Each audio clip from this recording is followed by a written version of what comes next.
આજરોજ બોટાદ એસપી કચેરીએ સમસ્ત કોળી ઠાકોર એકતા સમિતિના માધ્યમથી એસપી સાહેબને આવેદનપત્ર આપવામાં આવ્યું કે બોટાદના કાનિયાડ ગામની અંદર નીલેશભાઈ રાઠોડ નામના વ્યક્તિને તેના જ ગામના 302 ના આરોપી જે વિછ્યા થોડા જ દિવસો પહેલા ઘનશ્યામભાઈનું મર્ડર કરેલું છે એવો રામો નવગણ મોરી નામના વ્યક્તિએ આ પરિવારને એવી ધમકી આપી નીલેશભાઈને કે તને પણ જેમ ઘનશ્યામને માર્યો એમ જાનથી મારી નાખવામાં આવશે।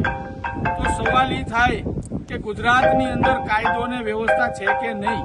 જે 302 ના ગુનાની અંદર ગંભીર ગુનેગાર છે, બીજા પણ અનેક ગુના કર્યા છે, વિછ્યાની અંદર વ્યાજવટું કરીને એક વ્યક્તિની જાન લીધી છે, હાથ પગ ભાંગ્યા છે, આ રામા રબારીએ અનેક પ્રકારના ગુના કર્યા છે, પરંતુ એને આ પ્રોત્સાહન કોણ આપે છે અને કઈ રીતે છૂટછાટથી આ લોકોને ડરાવે છે, ધમકાવે છે?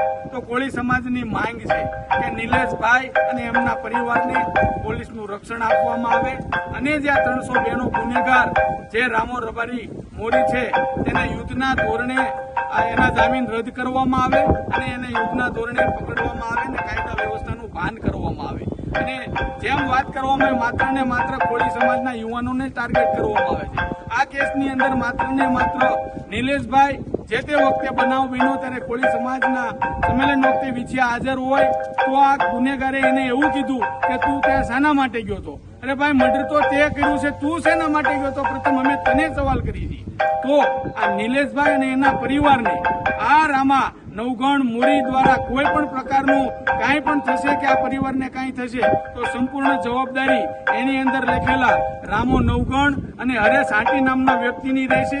અને આ તંત્રને પણ અમે આ જાણ કરી છે કે તમે કોઈ પણ પ્રકારની ઢીલાસ ન લો, કારણ કે તમે ઢીલાસ લીધી એટલે ઘનશ્યામભાઈનું વિછ્યા મુકામે મર્ડર કરવામાં આવ્યું। એ જ રીતે અહીંયા ઢીલાસના પગલાં લેવામાં આવશે અને કોઈ ગંભીર રીતે આ મુદ્દાને જો લેવામાં નહીં આવે તો અહીંયા પણ અબનાવ બનશે, તો તંત્ર પણ એનું જવાબદાર રહેશે।